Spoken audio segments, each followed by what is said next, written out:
Magandang araw sa atin ngayon mga kapitados. Welcome sa aking YouTube channel, H. Pinters Vlog.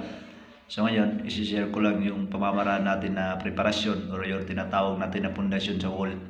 So ang wall natin dito ay smooth finish. So ibig sabihin makinis.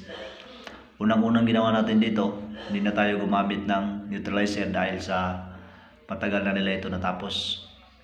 So ginawa natin dito, nag-apply tayo ng flexiband gamit natin roller para sigurado tayo na hindi talaga makakapasok yung tubig galing sa labas. So pagkatapos nun, nag-apply tayo ng Texacoat primer. Pagkatapos nag-apply naman ulit tayo ng masilya. Gamit natin ang masilya dito, Texacoat Cast 3 patong. So yung pagmamasilya namin dito, 2 patayo at saka 1 pabalabag. So unang-una patayo, ang ikalawa pabalabag, ang ikatatlo patayo ulit. So hanggang 3 patong tayo. Pagkatapos nagliha tayo, gamit natin na liha sa cast natin ay 120. So pagkatapos natin lihain lahat, nag-apply ulit tayo ng Texacoat primer.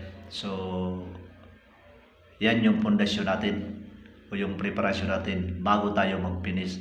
So sa ganyang pundasyon, sigurado talaga tayo 100% na matibay talaga yung pundasyon natin. So sa susunod na video, ipapaliwanag ko naman kung ano yung mga gagamitin natin pintura pang finish. So sa hindi pa po nakapag-subscribe sa akin, please subscribe po.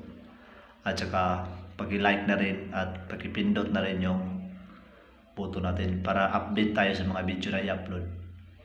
So yun lang po. Maraming salamat.